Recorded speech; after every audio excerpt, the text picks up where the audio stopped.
प्रिया,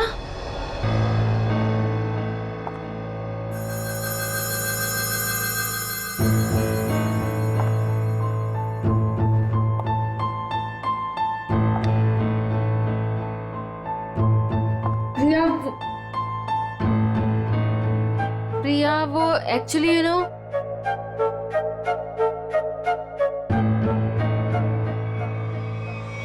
प्रिया प्रिया प्रिया प्रिया प्रिया प्रिया प्रिया प्रिया प्रिया प्रिया उठो प्रिया प्रिया प्रिया क्या हुआ?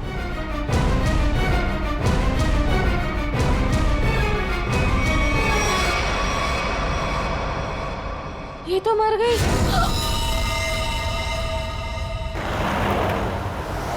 अशोक जी मैडम। आगे जो ढाबा दिख रहा है ना? हाँ दिख रहा है मैडम। अशोक पहले पूरी बात तो सुन ले फिर बोलना। मुझे लगा मैडम आपकी बात खत्म हो गई। चुप कर, बीच में बोल पड़ा। मुझे मालूम है कि तुझे दिखता है, फिर मैं ये सवाल क्यों करूंगी? ठीक है मैडम, आगे बढ़िए, बताइए आगे। आगे नहीं बढ़ना है, गाड़ी ढाबे पे लगाना, कुछ खाएंगे पिएंगे। हाँ रुक रुक, आ गया ढाबा। जी।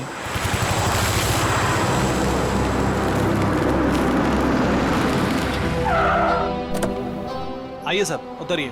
हम क्यों उतरे? तू जा। अरे अभी तो मैम साहब ने कहा खाना खाना है, चलिए अंदर। तू जा और कुछ खाने के लिए लेके आ।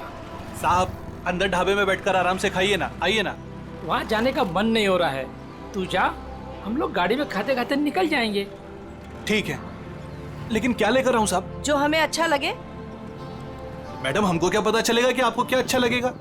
साहब आप ही बताइए ना, क्या लेकर आए हम? तुझे बोला ना, जो अच्छा लगे वो लेके आ, थप्पड़ खाएगा। जा जल्दी। लाते हैं, अपनी मर्जी से ही लाते हैं।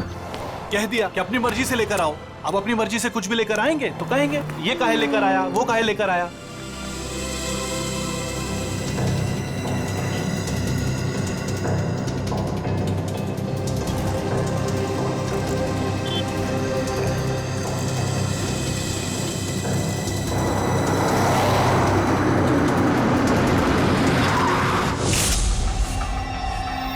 उर्वी,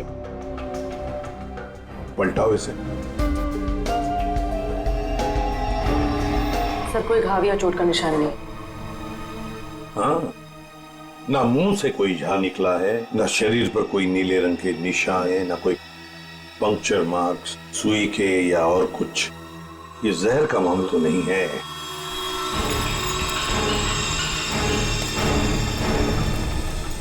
सर, सर अंदर से भी ऐसा कोई सामान नहीं मिला जिससे इसकी मौत के बारे में कुछ पता चल सके। सर ये बैग मिला है जिसमें मेकअप का सामान पड़ा हुआ था। मेकअप का सामान?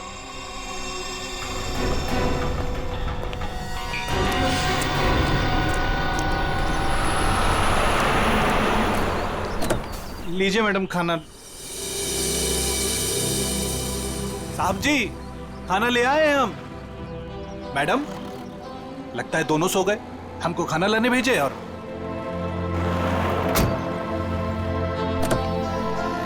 हमको समझ में नहीं आता है हमारे साहब और मालकिन का। हमको बोले खाना लाओ और जरूर दवाई खाकर सो गए होंगे। 50 बार समझाया है कि भैया खाना खाने के बाद दवाई खाओ, पर नहीं, भूल जाते हैं। लगता है कि कुंभकर्ण जो बूटी खाता था वही इनकी दवाई में मिला दी है डॉक्टर ने। चलो चलते हैं घर लेके। कहा है ना कि रास्ते में चगेंगे तो खिला देंगे, नहीं तो हम तो हैं ही। चल हमरी राम प्यारी। ये बैग किसका है? सर ये प्रिया का है। प्रिया का बैग है। वैसे मीता और शीना, वैसे प्रिया आप दोनों के सामने बाहर आई, फिर वहीं पर गिरी और अपना दम तोड़ दिया, है ना? तुम दोनों ही थी ना? Yes sir. लेकिन सर हमें नहीं मालूम कि वो कैसे मर गई। वो तो हम पता लगा लेंगे, तुम घबराओ मत। वैसे प्रिया ऑफिस कब आई थी? सर ये सब होने से कोई 25 मिनट पहले। वो ऑलरेडी लेट थी सर प्रेजेंटेशन के लिए। हम लोग उसका इंतजार कर रहे थे, क्लाइंट्स भी नाराज थे। वो आई, उसने सबको सॉरी बोला और प्रेजेंटेशन शुरू किया। पर वो थोड़ा लॉस्ट लग रही थी सर, नर्वस भी लग रही थी। क्लाइंट्स भी इंप्रेस नहीं थे, तो मैं उसे बाहर लेकर गया और समझाया कि उसे रेस्ट की जरूरत है। She was looking lost. Then I told her, go to the washroom and get freshen up, look presentable. और फिर 15-20 मिनट के बाद में मीता और शीना के चीखने की आवाज आई। हम भागकर वहां पहुंचे तो प्रिया मरी पड़ी थी। निखिल, काम करो। प्रिया की बॉडी, प्रिया की बैग, उसके अंदर जो भी सामान है, कॉस्मेटिक्स वगैरह, और फिर खाने पीने की चीजें, सब का सब फोरेंसिक लैब भेज दो। वैसे प्रिया का पर्सनल नंबर या फिर उसके घर का नंबर, उसके घर वालों का नंबर तो होंगे ना शायद आपके पास? और यस सर, मेरे पास उसके मम्मी और पापा दोनों का नंबर है।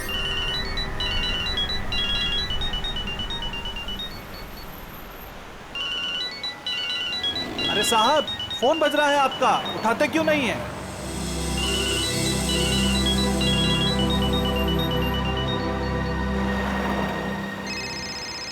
अरे अब मैडम आपका फोन बज रहा है, आप भी नहीं उठा रही हैं। अरे मैडम जी, अब आपका भी फोन बज रहा है।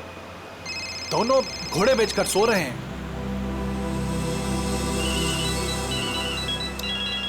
फिर से फोन बजने लगा भाई। अरे साहब, मैम साहब, फोन काहे नहीं उठा रहे हैं आप लोग? अरे फोन बज रहा है आपका।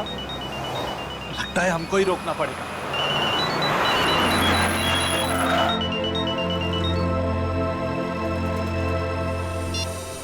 हेलो, कौन?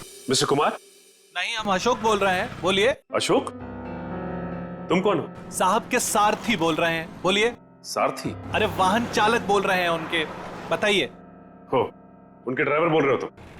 ड्राइवर नहीं है हम, शॉफर है उनके। बात करते हैं, आपको ड्राइवर लगते हैं हम। देखिए, आप जो कोई भी हैं, मिस्टर एंड मिसेस कुमार कहाँ पे? दोनों हमारी गाड़ी में हैं, सो रहे हैं। हम दोनों को सैर करा रहे हैं। पर आप कौन हैं? आप पहचान वाले नहीं लगते। देखिए, मैं सीआईडी से बोल रहा हूँ। सीआईडी? क्या हुआ साहब? आप मिस्टर एंड मिसेस कुमार को प्रिया के ऑफिस में लेके आइए प्लीज। वो तो ठीक है साहब, लेकिन हुआ क्या? सब ठीक तो है ना? प्लीज आप आ जाइए, फिर बात करते हैं, ठीक है? हाँ साहब, हम तुरंत आते हैं।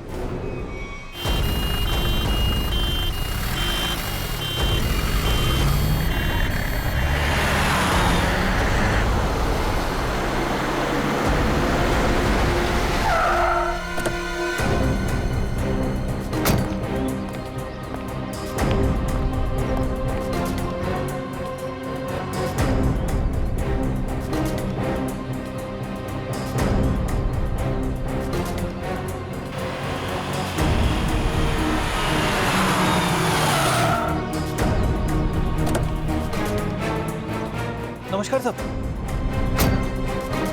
सीआईडी टीम आप ही हैं? मिस्टर एंड मिसेस कुमार कहाँ हैं? गाड़ी में है ना सब, सो रहे हैं। बुलाइए। क्या? सो रहे हैं। सो रहे हैं अभी? हाँ सर। अभी सर, यहाँ कुछ खास हो रहा है क्या? मतलब आपने बुलाया है इसलिए? जी हाँ, खास बात है। कुमार जी की बेटी प्रिया की मौत हो गई है। क्या बात कर रहे हैं सर आप? जी हाँ। Mister Kumar. Missus Kumar? Missus Kumar. Kumar साहब। मिस्टर कुमार।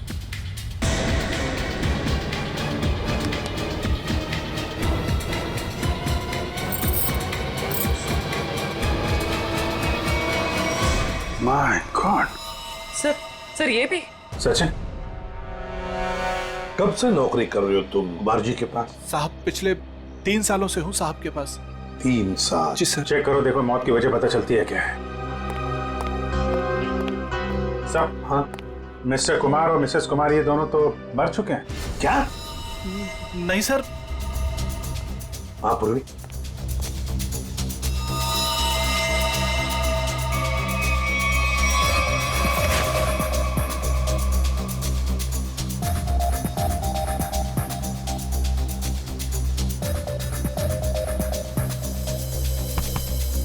एक घंटे से ज्यादा तुम इन दोनों को गाड़ी में बिठाकर घूम रहे हो और तुम्हें पता तक नहीं? नहीं सर, ऐसा कैसे हो सकता है? अरे जब पूना से हम लोग निकले थे तब साहब और मेम साहब एकदम ठीक थे। बल्कि रास्ते में मेम साहब ने मुझे कहा कि ढाबे पर गाड़ी रोक लो, खाने के लिए कुछ लाना है। गाड़ी ढाबे पे लगाना, कुछ खाएंगे पिएंगे। जी साहब, एक दो बार पहले भी ऐसा हुआ है। साहब और मेम साहब दवाई लेकर सो जाते थे और काफी देर तक सोते थे, तो मुझे लगा कि शायद गाड़ी में सो रहे होंगे। सर, हाँ? दोनों के शरीर में अभी घाव या चोट का निशान नहीं है? कोई भी निशान नहीं। तो कहीं जहर तो नहीं दिया इनको? जहर के कोई सिम्टम्स या कोई निशान है? नहीं सर, बस सर कार में भी ऐसा कुछ नहीं मिला जिससे इनकी मौत के बारे में कुछ पता लग सके। अच्छा, और भी कुछ मिला क्या? हाँ सर, गाड़ी में खाना है, हो सकता है उससे कुछ हुआ। नहीं सर, ऐसा हो ही नहीं सकता। वो क्या है ना कि साहब और मेम साहब ने खाने को चखा भी नहीं था, खाया ही नहीं साहब। सर, प्रिया भी कुछ इसी तरीके से मरी है। इन तीनों की मौत के पीछे वजह क्या हो सकती है? एक बात बताओ, कुमार जी के परिवार में और कौन कौन है? सब प्रिया मैडम और उसके बाद बड़ी बेटी थी रीमा मैडम और छोटी अन्नू। अच्छा, तो ये दोनों बेटियां अब कहाँ होंगी? साहब, अब रीमा जी तो अपने पति धीरज के साथ अंधेरी में रहती हैं। अन्नू मैडम अपने माता पिता के साथ मलाड वाले फ्लैट में। नंबर है इनके आपके पास? हाँ है ना सर।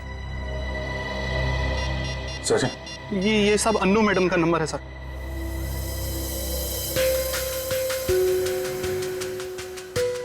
रीमा जी का भी नंबर का। ये रहा साहब।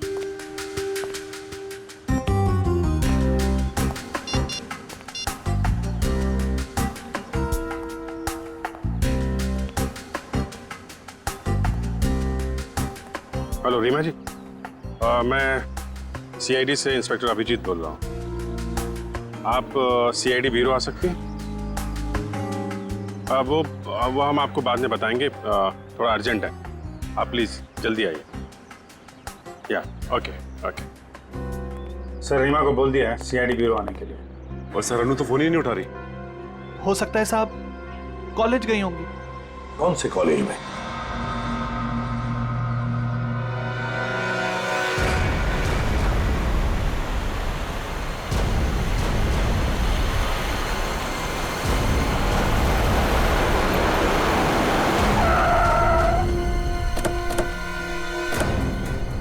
कॉलेज भी नहीं गए अन्नू और फोन भी लगातार बज रहा है। हाँ, आखिरी बार ट्रेस हुआ यहाँ, इसी घर पर।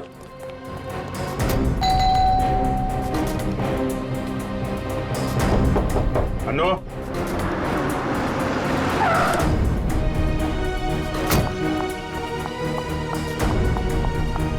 अनु ठीक तो होगी ना? आप लोग कौन? जी, मैं इस घर की बड़ी बेटी हूँ रीमा, और ये मेरे पति है धीरज। अंदर से बंद है सर। निखिल, पीछे की तरफ जाओ, देखो वहां पर है क्या। Excuse me. चाबी है आपके पास? जी नहीं। जी नहीं। खोल देते। धीरज, अनु ठीक तो होगी ना? घबराओ मत, सब ठीक होगा। घबराओ मत, सब ठीक होगा।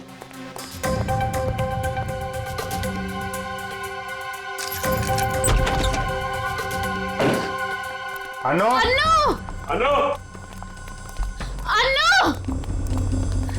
अनु, अनु।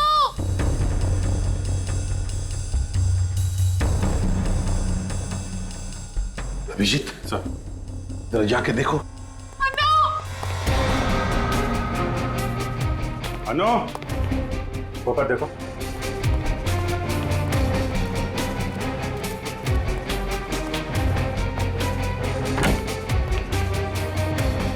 हाँ सचिन। अनु यहाँ पे नहीं है सर। नहीं, सब ठीक होगा। सर, ये क्या हो रहा है? पहले मेरे माँ बाप चले गए, फिर प्रिया, और अब अनु। अनु का कुछ पता नहीं चल रहा। सब पता चल जाएगा।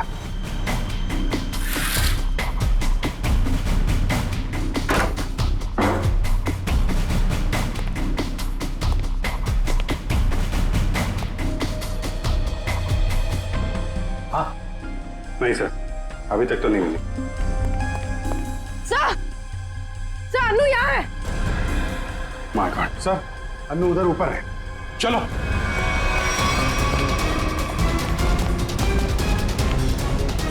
हाँ पूर्वी, जिंदा है, बेहोश है।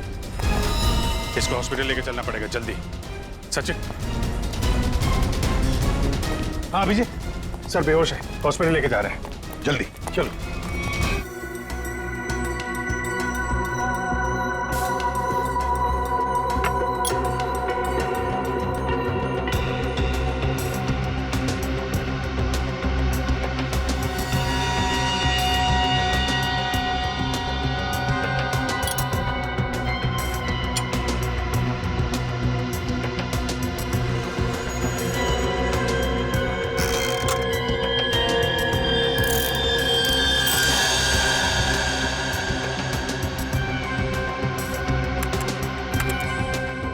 अच्छा, तो ये बात है। यार बात क्या ये तो बता। बॉस, इन तीनों की मौत जहर की वजह से हुई है। जहर से? यार सारुण के मान लिया कि इनकी मौत जहर से हुई है, पर कहीं पर भी इनके शरीर पर जहर अंदर जाने का निशान नहीं है, ना कोई रंग बदला इनके शरीर का, और तू कह रहा है जहर से मौत हुई। यही तो बात है, यही बात है जो मेरी भी समझ में नहीं आ रही है कि इन तीनों की मौत जहर की वजह से हुई है, लेकिन इनका शरीर नीला क्यों नहीं पड़ा। बस ये गुत्थी है जो अभी सुलझ नहीं पा रही है। मैं भी सोच रहा हूं कि अगर इनकी मौत जहर से हुई है तो कैसे हुई है। जहर इनके शरीर में इंजेक्ट भी नहीं किया गया है, कोई एविडेंस नहीं। खाने पीने की चीज की वजह से भी इनके शरीर में जहर नहीं गया है, किसी और तरीके से भी नहीं गया है, कोई मेकअप या कॉस्मेटिक की वजह से। ये जहर इनके शरीर में गया कैसे?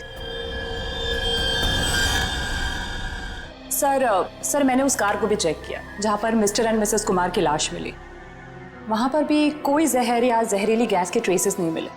सारुण के मिस्टर एंड मिसेस कुमार की मौत पुणे से मुंबई आते वक्त गाड़ी में हुई, और प्रिया की मौत उसकी अंधेरी वाली ऑफिस के वॉशरूम में हुई, मीलों दूर, मगर एक ही वक्त पर और एक जैसे ही जहर से। कैसे? बता ना। अच्छा चल, ये तो बता सकता है कि कौन सा जहर था। बस वो कुछ टेस्ट अभी करना बाकी है, उसके बाद पता चलेगा कि वो जहर कौन सा था और जहर कैसे गया इनके शरीर में। सर, हाँ सर, अनु को ऑब्जर्वेशन में रखा गया है और डॉक्टर्स का कहना है कि आने वाले 24 घंटे उसके लिए बहुत क्रिटिकल हो सकते हैं सर। तो डॉक्टर ने बताया नहीं किस वजह से बेहोश हो गई? सर जहर का असर हुआ उसे। क्या? जहर से? हाँ सर। और सर अजीब बात तो यह है कि उसके शरीर में यह जहर ना ही किसी इंजेक्शन से गया है और ना ही किसी खाने की चीज से। ऐसे लगता है जरूर कोई ना कोई तो है जो इस पूरी कुमार फैमिली को खत्म करना चाहता है। सर पूरी कुमार फैमिली नहीं, बड़ी बहन रीमा को तो कुछ भी नहीं हुआ। बस रीमा के खून का टेस्ट किया मैंने, उसके शरीर में जहर नहीं है। मगर सर पूरी फैमिली को कोई क्यों मारना चाहेगा? किसी न किसी को तो फायदा है कुमार फैमिली को खत्म करके, पर कौन? कौन है वो और फिर क्यों? कहीं ये प्रॉपर्टी का चक्कर तो नहीं? धीरज जी, 3 लोगों की जानें ली गई है। एक अनु जिंदगी और मौत के बीच में झूल रही है, मगर तुम दोनों, तुम और तुम्हारी पत्नी, तुम तो बिल्कुल ठीक ठाक हो। ये कैसे? हम ठीक हैं, इसका मतलब ये नहीं कि हम उनके दुश्मन हैं। तो फिर और कौन हो सकता है तुम्हारे अलावा? कोई भी हो सकता है। इतना बड़ा बिजनेस है, होगा कोई जिसकी आंखों में ये धन दौलत चुभ रही होगी। वही तो हम जानना चाहते हैं, खूनी कौन है? मुझे नहीं पता कि उनका खूनी कौन है, लेकिन उनकी मौत का इल्जाम अब हम पर मत लगाइए। आप क्या चाहती हैं? सीआईडी ये मान ले कि आप दोनों बेकसूर हैं? मत मानिए हमें बेकसूर, लेकिन मेरे माँ बाप और बहन थे वो। हम अपने परिवार वालों को खत्म नहीं कर सकते। मैडम, ये कहीं नहीं लिखा कि कोई अपने परिवार वाले को मार नहीं सकता। मेरे पास आपके टेढ़े मेढ़े सवालों का जवाब नहीं है। अगर आपको लगता है कि उनका खून हुआ है तो पता लगा ही कि उनका खूनी कौन है। सर, मुझे लगता है कि ये सारे खून धीरज साहब कर रहे हैं। क्यों भाई, तुम्हें ऐसा क्यों लग रहा है? अब वो क्या है ना साहब के धीरज साहब आए दिन आकर साहब के पास पैसे मांगने आते थे। साहब और मीम साहब इस बात से नाराज रहते थे साहब। अच्छा, ये धीरज काम वाम नहीं करता था क्या? क्या काम करेंगे साहब? वो कहते हैं ना कि जब ससुर दौलत का समंदर हो तो इस तरीके के दामाद बाज कैसे आने वाले हैं। अच्छा, ये धीरज इतने सारे पैसों का करता क्या था? अरे बोलो ना भाई, क्या करता था? साहब वो जुए और शराब की लत। वो कहते हैं ना साहब कि एक बार ये लत लग जाए तो अच्छे बर्बाद हो जाते हैं। मैं तो कहता हूँ साहब 2-4 लाख रुपया नहीं 10-20 लाख भी होता तो सब हवा हो जाता। मैंने बड़े बड़े महलों को शराब के प्यालों में बहते हुए देखा है साहब। हमारे धीरज साहब भी कुछ उसी तरीके के आदमी हैं साहब। हाँ, वही हुआ होगा ना सर। मिस्टर कुमार से उसने पैसे मांगे होंगे, मिस्टर कुमार ने मना कर दिया होगा, तो गुस्से में आके इसने उनका खून कर दिया। वही हो सकता है साहब, लेकिन हमारे साहब भी क्या करते, किस किस को पैसा बांटते साहब। और पैसों के लिए तो रोजाना झगड़े होते थे घर में। अभी 3-4 महीने पहले भी झगड़ा हुआ था धीरज साहब का और वरुण साहब का, वो प्रिया दीदी के पति का। प्रिया का पति भी है नहीं साहब, थे। वो 3 महीना पहले कार एक्सीडेंट में उनकी मौत हुई ना साहब। कार एक्सीडेंट में? अच्छा, ये बताओ कि ये झगड़े के कितने दिन बाद वरुण का एक्सीडेंट हुआ था? 1 हफ्ते के बाद सर। सर, ये एक्सीडेंट है या मर्डर? पंकज, ये सारा का सारा चक्कर प्रॉपर्टी के लिए हो रहा है। धीरज को सारी की सारी प्रॉपर्टी खुद ही चाहिए थी। प्रॉपर्टी मुझे कैसे मिलेगी सर? बताओ, चल बता देता हूं। अगर पूरा का पूरा कुमार खानदान मिट गया तो सारी प्रॉपर्टी किसे मिलेगी? तुम्हारी पत्नी रीमा को। अगर रीमा को कुछ हो गया तो फिर प्रॉपर्टी किसके नाम पर हो जाएगी? धीरज जी, प्रॉपर्टी तुम्हारे नाम पर हो जाएगी। क्यों बोलती बंद? क्या बोलूं सर?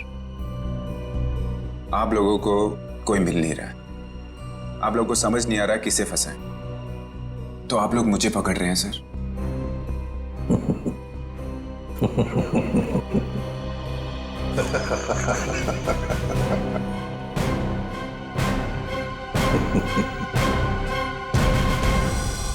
कुमार साहब की सारी जायदाद उनके बच्चों के नाम पर है। अगर बच्चों को कुछ हो जाता है तो ये सारी जायदाद एक ट्रस्ट को चली जाएगी। तो मतलब अगर बच्चियों को, मेरा मतलब है लड़कियों को कुछ हो गया तो उनके पतियों को कुछ नहीं मिलेगा? जी नहीं। मगर ये सब क्यों पूछ रहे हैं? ये सारी जायदाद तो उन्होंने बेच दी है। क्या? कुमार साहब ने प्रॉपर्टी बेच दी? हाँ। किसे? अलग अलग लोगों को। ये है उसके सारे डॉक्यूमेंट्स।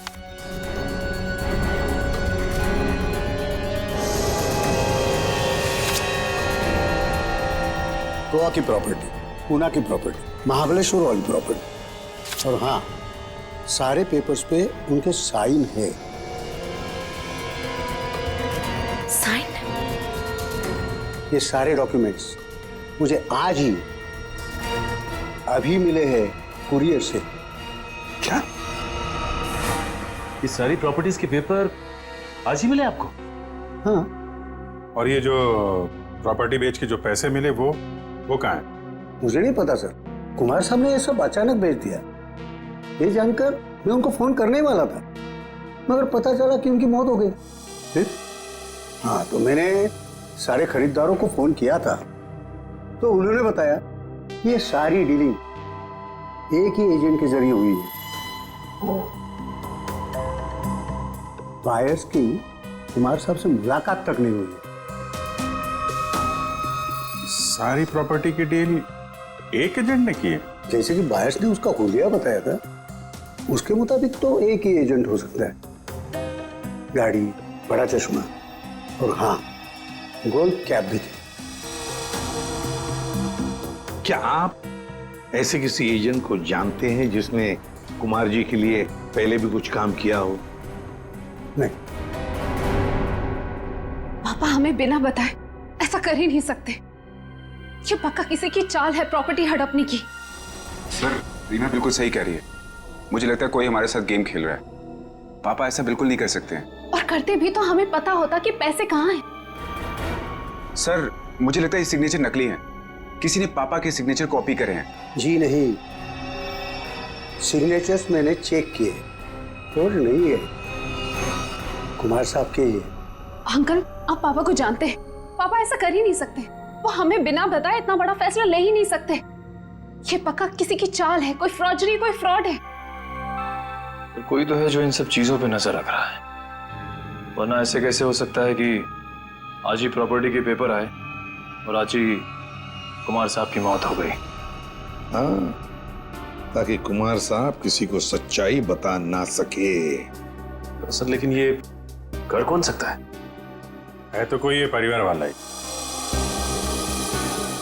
वरना बाहर वाले को कुमार साहब से साइन लेना और उनको बिना शक हुए आसान नहीं है।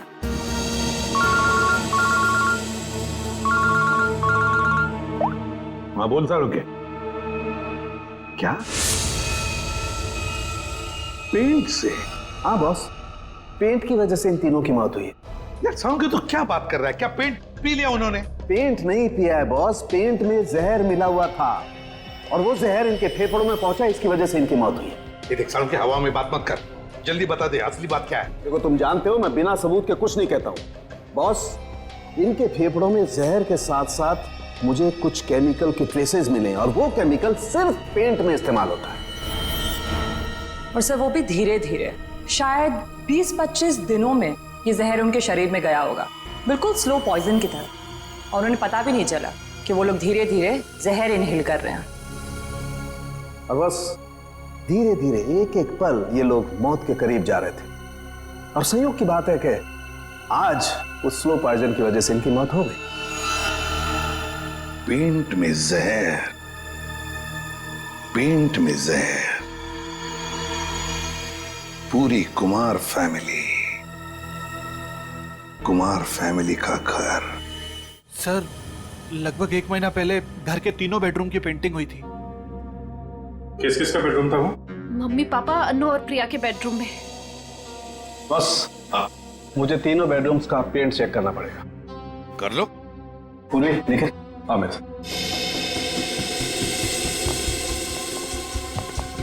ये पेंटिंग का कॉन्ट्रैक्ट किसने लिया था? सर, विपुल नाम का कॉन्ट्रैक्टर है, उसे कॉन्ट्रैक्ट दिया गया था पेंटिंग का। निखिल, पूर्वी, तुम इन दोनों रूम्स में जाओ और दोनों रूम्स के पेंट को स्क्रैच करके लेकर के आओ। सर, ले लो। और सुनो, ये मास्क जरूर पहन लेना, ठीक है? सर, एक बात मुझे अभी भी समझ में नहीं है। पेंट में जहर की वजह से तीनों की मौत हुई थी, लेकिन जो इस घर में काम कर रहे हैं उन्हें कुछ क्यों नहीं हुआ? सिंपल बात है ना धीरज, जो लोग इस घर में काम करते हैं वो बेडरूम में ज्यादा वक्त नहीं गुजारते। बेडरूम में तो घर के लोग रहते हैं ना ज्यादा देर तक। रात में, दिन में भी कभी कभी आदमी सो जाता है, तो असर उन्हीं पे ज्यादा होगा।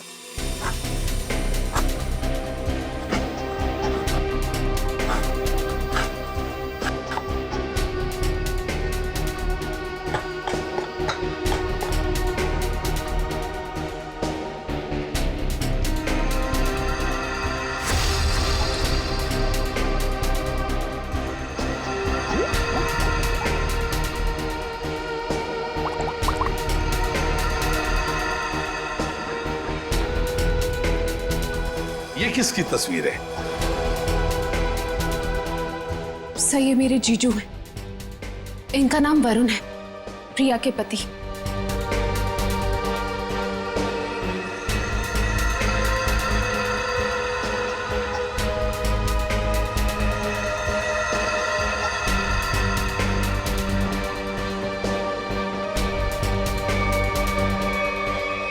बॉस, कंफर्म हो गया। तीनों बेडरूम के पेंट में जहर है।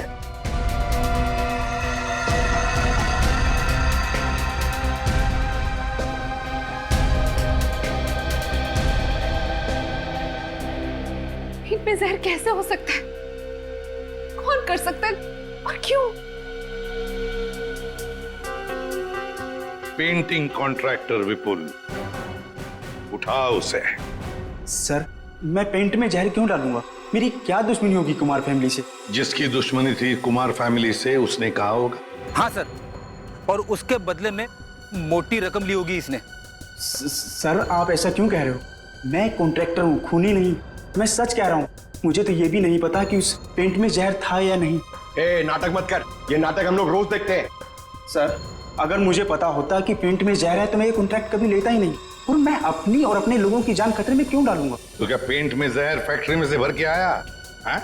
मुझे नहीं पता सर, और वो पेंट मैंने खरीदा भी नहीं था। तो किसने खरीदा था? प्रिया जी के पति वरुण साहब ने वो पेंट पहले से खरीद रखा था। और उन्हीं ने मुझे वो एक कॉन्ट्रैक्ट दिया था। और अचानक उनकी मौत हो गई तो ये काम भी बीच में बंद हो गया। फिर 1 महीने पहले मुझे कुमार साहब के ड्राइवर का फोन आया दोबारा काम शुरू करने के लिए, और मैंने दूसरे ही दिन काम शुरू कर दिया। जब दोबारा काम शुरू किया तब पेंट कौन लाया था? वो पहले वाला पेंट जो बंगलों में स्टोर रूम में था, वही हमने यूज किया। सर, स्टोर रूम में कोई भी आसानी से घुस सकता है, और इन 3 महीनों में कोई भी कभी भी जहर मिला सकता है। जाओ, तुम जा सकते हो। जी सर। हाँ सर। हाँ सचिन। सर, उस एक्सीडेंट में वरुण पूरी तरह से जल गया था। अच्छा, तो फिर आइडेंटिफाई कैसे किया, पहचान कैसे की उसकी? उसकी डेंटल रिकॉर्ड से सर। डेंटल रिकॉर्ड से पता चला कि वो लाश वरुण की है। तो क्या एक्सीडेंट था या खून? सर, पुलिस का ऐसा मानना है कि वो खून नहीं था बल्कि एक्सीडेंट था। और उनका तो ये भी कहना है कि कुमार फैमिली में आपस में काफी प्रॉब्लम्स थी, लेकिन उसके बावजूद उनको अब तक कोई भी सबूत नहीं मिला सर। और कुछ? सर हाँ, ये वरुण की एक दोस्त दिशा, उसके साथ अक्सर वो फोन पे बातें किया करता था घंटों घंटों। और जिस वक्त एक्सीडेंट हुआ उससे पहले भी वो दिशा से फोन पे बात कर रहा था गाड़ी चलाते हुए। यही आई विटनेस का भी कहना है। इसीलिए वो सामने से आती हुई गाड़ी को देख नहीं पाया और गाड़ी खाई में गिर गई। दिशा? तो लोकल पुलिस ने दिशा से बातचीत भी की होगी, पूछताछ की होगी। कुछ बताया तुम्हें? हाँ सर, उन्होंने बात की। उनका कहना है कि फोन करते वक्त जिस समय फोन पे बात हो रही थी उस वक्त ये दिशा घर पे ही थी, और साथ ही साथ जब ये एक्सीडेंट की खबर मिली तो सुन के उसे बहुत धक्का लगा। एक शादीशुदा आदमी पराई लड़की से 2-2 घंटे तक बात करता था। पता नहीं उसकी पत्नी प्रिया को यह बात मालूम थी या नहीं। दिशा, दिशा। सर, 3 महीने पुराने केस की आप अभी तक तहकीकात कर रहे हैं? मैं ऑलरेडी पुलिस को वो सब कुछ बता चुकी हूँ जो भी मुझे पता था। अब कैसी पूछताछ? ठीक है दिशा जी, हमें इस बात के सबूत मिले हैं कि कुमार की फैमिली के सदस्यों को कोई एक एक करके मार रहा है। इसलिए वरुण की मौत में भी हमें कुछ गड़बड़ नजर आ रही है। शायद उसकी मौत एक्सीडेंट नहीं, मर्डर है। मतलब वरुण की मौत एक हादसा नहीं थी? अब इस बात की तो जांच चल रही है। आप हमें वरुण के बारे में और क्या बता सकती हैं? देखिए, मैं बस इतना बता सकती हूँ कि उसकी अपनी पत्नी से बनती नहीं थी और वो उसे डिवोर्स भी देना चाहता था, पर वो इसके सख्त खिलाफ थी। ये बात आपको वरुण ने बताई? क्यों? काफी देर रात तक 2-2, 3-3 घंटे आप दोनों बैठ के बात करते थे, तो कुछ तो खास बात होगी। एक्चुअली सर, हम दोनों एक दूसरे से बेहद प्यार करते थे और शादी भी करना चाहते थे। अच्छा, तो शायद इसीलिए वरुण की पत्नी प्रिया उसे डिवोर्स नहीं देना चाहती थी। शायद। अच्छा, आपको ऐसा लगता है कि ये प्रिया वरुण को जान से मार सकती? पता नहीं सर। अच्छा, क्या ऐसा हो सकता है कि वरुण अभी भी जिंदा हो और कहीं छुप के बैठा हो? क्या बात कर रहे हैं सर? पुलिस ने खुद उस लाश के डेंटल रिकॉर्ड्स को वरुण के डेंटल रिकॉर्ड से मैच करके ही तो उसकी शिनाख्त की है। आपको उनके काम पर भरोसा नहीं? नहीं, वो ऐसी बात नहीं है। हम इस केस के हर पहलू को देखते हैं और आप वरुण की इतनी करीबी हैं, बहुत कुछ जानती है उसके बारे में, इसीलिए आपसे पूछा। सर, एक तो आप लोग मुंह में उंगली डालकर बात निकलवाते हैं और जब बता दो तो आप बताने वाले पर ही शक करने लगते हैं। क्या करें, हमारा काम ही कुछ ऐसा है। हम लोग शक से शुरू करते हैं और फिर सबूत तक पहुंच जाते हैं। सर, इन्होंने तो कहा था कि इस घर में ये अकेली रहती है, पर अंदर बेडरूम की अलमारी से ये किसी आदमी के कपड़े मिले, बहुत सलीके से रखे हुए थे। दिशा जी, कुछ बताएंगे आप इन कपड़ों के बारे में? वरुण के हैं। वरुण? वरुण के कपड़े अभी भी आपकी अलमारी में? मतलब ये तब के हैं जब वो जिंदा था और कभी कभी प्रिया से छुपके मेरे घर रुकने आया करता था। मैं कभी इन्हें फेंक ही नहीं पाई, हिम्मत ही नहीं हुई। इन्हें देख के मुझे उसकी याद आती है और उसे याद करना मुझे अच्छा लगता है।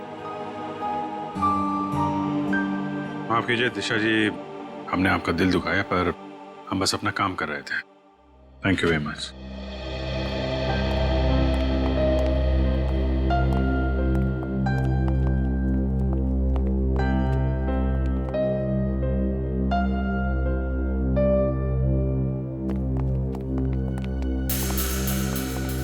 क्या हुआ?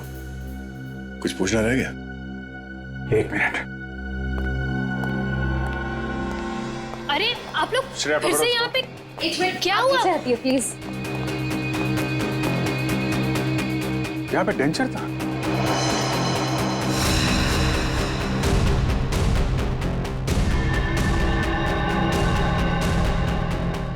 मैंने दांतों का सेट देखा था इस पानी में, अभी गायब है। दांतों का सेट यहाँ पे? इसका मतलब है वही है। सर, खिड़की खुली लगता है, वहां से भाग गया। पकड़ो अभिजीत, एक मिनट। हाँ, ये देखो।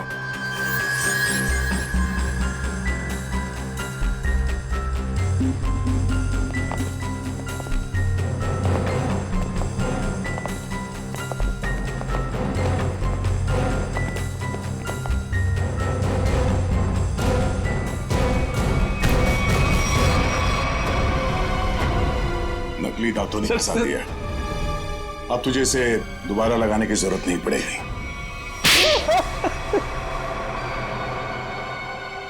इनका नाम वरुण है, प्रिया के पति। हाँ सर, मैं नहीं मारा। मैंने अपने सास ससुर और प्रिया को मारा, पेट में जहर मिलाकर। अनु बच गई क्योंकि सही समय पे आप उसे हॉस्पिटल ले गए। क्यों मारा तुमने उन लोगों को? प्रॉपर्टी के लिए। मैंने प्रिया से शादी करी थी पैसों के लिए, लेकिन वो खुद मेहनत करके कमाना चाहती थी। और उधर रीना और धीरज ससुर जी से पैसे ऐंठते रहते थे। वो मुझे कोई कुछ नहीं देता था। अच्छा, फिर क्या सर, मैंने सबको मारने का प्लान बनाया और पहले पिताजी से ससुर जी से झूठ बोल के मैंने साइन लिए और फिर मैंने सबको मार दिया, जिससे किसी को कोई प्रॉपर्टी का हिस्सा ना मिले और मुझ पे शक भी ना हो। तुम्हारी गाड़ी में वो लाश किसकी थी? वो एक लवारिस लाश थी जिसके जबड़े में मैंने अपने दांत लगा दिए थे, ताकि लोगों को लगे कि वो जली हुई लाश तुम्हारी है। हाँ सर, पर आप लोग पैसे और प्रॉपर्टी के लालच में क्या क्या करते रहे तुम। खून पे खून किया और मिला क्या है? जेल की काल कोठरी और फांसी का फंदा।